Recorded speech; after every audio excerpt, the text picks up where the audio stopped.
Hello friends, నేను ఈరోజు మీకు ఒక క్రేజీ యానిమే గురించి చెప్పబోతున్నాను. దీని పేరు జెన్షు. ఈ సిరీస్ని మాపా స్టూడియోస్ ప్రొడ్యూస్ చేసింది. జుజుట్సు కైసెన్ని ప్రొడ్యూస్ చేసిన అదే యానిమే స్టూడియో దీన్ని కూడా ప్రొడ్యూస్ చేసింది. స్టోరీలోకి వెళ్ళిపోతే హిరోసే నత్సుకో అనే ఒక యానిమేటర్ ఉంటుంది. తను ఇప్పటికే ఒక హిట్ యానిమే సిరీస్ మీద పనిచేసి ఇప్పుడు తన ఫస్ట్ మూవీ డైరెక్ట్ చేయబోతోంది. ఒక టిపికల్ జాపనీస్ యానిమేటర్ ఎలా ఉంటారో ఈ క్యారెక్టర్ అలాగే ఉంటుంది. రోజంతా పని పని పని పని చేస్తూనే ఉంటుంది. తన సినిమాలో ప్రతి షాట్ పర్ఫెక్ట్గా రావాలని చెప్పి స్టోరీ బోర్డ్ కూడా తనే వేస్తూ ఉంటుంది.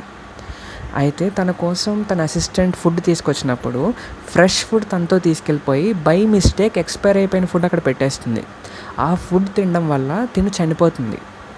అయితే తను కళ్ళు తెరిచి చూసేసరికి తన చిన్నప్పటి నుంచి ఎంతో ఇష్టమైన యానిమేలో తను మేలుకుంటుంది. ఆ యానిమే పేరు ది టేల్ ఆఫ్ పెరిషింగ్ అనమాట. సో ఈ మూవీని తను చిన్నప్పటి నుంచి ఎన్నోసార్లు చూడటం వల్ల తనకి స్టోరీ మొత్తం బై హార్ట్ తెలుసు. ప్రతి క్యారెక్టర్ ఎలా డెవలప్ అవుతుంది, ఎలాంటి మలుపులు ఉంటాయి అన్నీ తెలుసు.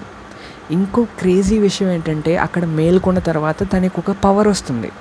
తనకు కావాల్సినప్పుడు ఒక మ్యాజిక్ డెస్క్ని తను సమన్ చేయగలదు. ఇది ఒక టైం క్యాప్సూల్లా ఉంటుందన్నమాట.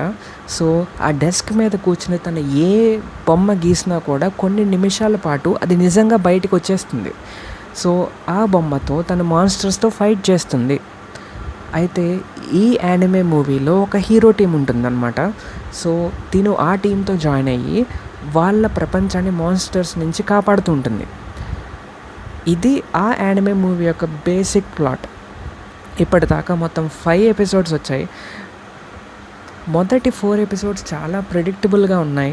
కానీ ఇక్కడ మన హీరోసే తన కొత్తగా వచ్చిన పవర్స్ తోటి క్యారెక్టర్స్ని, సిచ్యువేషన్స్ని మార్చేస్తుంది. 5th ఎపిసోడ్లో మాత్రం ఒక మ్యాసివ్ ట్విస్ట్ అనమాట. స్టోరీ న్యాచురల్ ఫ్లోని మార్చేయడం వల్ల కొత్త ప్రాబ్లమ్స్ వస్తూ ఉంటాయి. ఇప్పుడు ప్రాబ్లమ్స్ ఏంటో తెలియకపోతే ఆ ప్రాబ్లమ్స్ని ఎదుర్కోవడానికి ఏం క్రియేట్ చేయాలో కూడా మన హీరోస్కి తెలియదు. ఇక్కడే కాన్ఫ్లిక్ట్ స్టార్ట్ అయింది. సో ఇప్పుడు రేటింగ్కి వచ్చేస్తాను. ఫస్ట్ యానిమేషన్, మ్యాజిక్ డెస్క్ని సమన్ చేసే సీన్స్ అయితే మైండ్ బ్లోయింగ్ ఉన్నాయి. ఎన్నిసార్లు చూసినా కూడా మళ్ళీ చూడాలనిపిస్తుంది. సో దీనికి నేను 5 పాయింట్స్ ఇచ్చేస్తున్నాను. ప్లాట్, ఇప్పుడే కదా కాన్ఫ్లిక్ట్ మొదలైంది, అందుకని నేను ప్రస్తుతానికి ఒక 4 పాయింట్స్ ఇస్తున్నాను. మేబీ నెక్స్ట్ రివ్యూలో ఫుల్ పాయింట్స్ ఇవ్వచ్చు. వైలెన్స్, పిల్లలు కూడా ఈజీగా చూడొచ్చు దీన్ని. పెద్దగా హింసాత్మకమైన ఎలిమెంట్స్ ఏం లేవు. కొన్ని క్యారెక్టర్స్ కాస్త తక్కువ దుస్తుల్లో కనిపిస్తారు, కానీ ఓవరాల్ యానిమేగా చూస్తే అది చాలా నెగ్లిజిబుల్గా అనిపిస్తుంది. సో వైలెన్స్కి నేను 2 పాయింట్స్ ఇస్తున్నాను. క్యారెక్టర్ డిజైన్, ప్రతి క్యారెక్టర్ని వాళ్ళ మోటివేషన్కి తగ్గట్టు డిజైన్ చేశారు. ఎక్కడా ఎక్కువ తక్కువ లేదు. అందుకని దీనికి నేను ఫుల్ పాయింట్స్ ఇస్తున్నాను, 5. మ్యూజిక్, టైటిల్ సాంగ్ ఓకే, కానీ ఎండ్ క్రెడిట్ సాంగ్ మాత్రం చాలా చాలా బాగుంది. ఒకసారి వింటే మళ్ళీ మళ్ళీ వినాలనిపిస్తుంది. సో నేను మ్యూజిక్కి 4.5 ఇస్తున్నాను. టోటల్ స్కోర్ వచ్చేసి 25 పాయింట్స్కి 20.5 పాయింట్స్ని ఈ యానిమేకి నేను ఇస్తున్నాను. అంటే ఇది ఒక డీసెంట్ వాచ్ అనమాట.